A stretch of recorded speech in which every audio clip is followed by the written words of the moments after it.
নগাঁও জিলাৰ আমনিৰ পৰা প্ৰায় 8 কিলোমিটাৰ ভিতৰত বড়ো, ৰাভা, কাৰ্বি আৰু লিম্বু সম্প্ৰদায় লোকৰ বসতিস্থল জটিয়া কছাৰীস্থিত প্ৰাথমিক বিদ্যালয়ত দেওবাৰে the North East Indian Mongolian ফৰ্মৰ এখন সবল কমিটি গঠন কৰা হয়।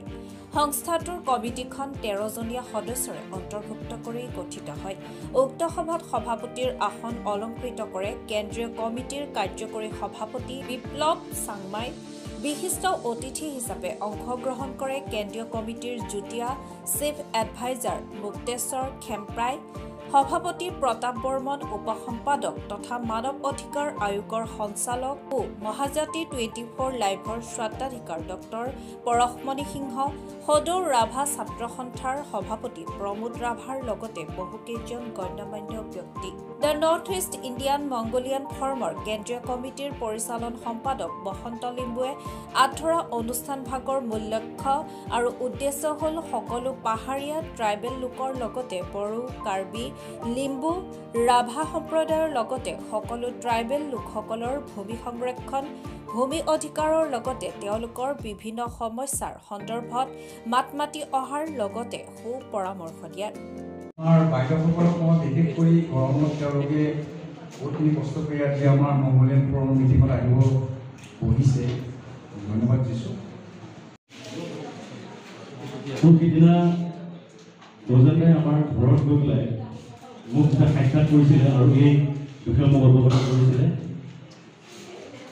মই এটা কথাতে কৈছিলোঁ, কোনো এটা ভাল পদক্ষেপ আহি থকা দিনবিলাকত আৰু বৰ্তমান সময়ত আমি যিবিলাক সমস্যাত আমি ভুগি আছোঁ, সঁচাকৈ আজি মংগোলিয়ান ফৰ্মে যিটো ইনিচিয়েটিভ লৈছে, মই তেখেতসকলক এই মঞ্চৰ পৰা ধন্যবাদ জ্ঞাপন কৰিছোঁ।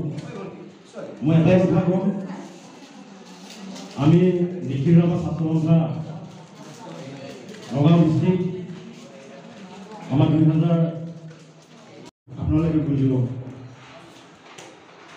এতিয়া আমি সংগঠন কিয় গঢ়িব লগা হ'ল,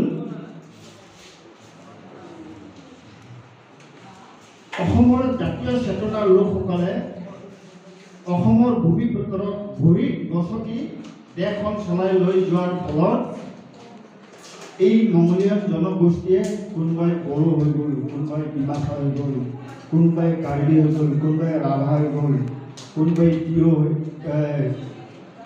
তিৱা হৈ গ'ল। তেজপুৰৰ পৰা চন্দন শৰ্মাৰ ৰিপৰ্ট, মহাজাতি 24 লাইভ।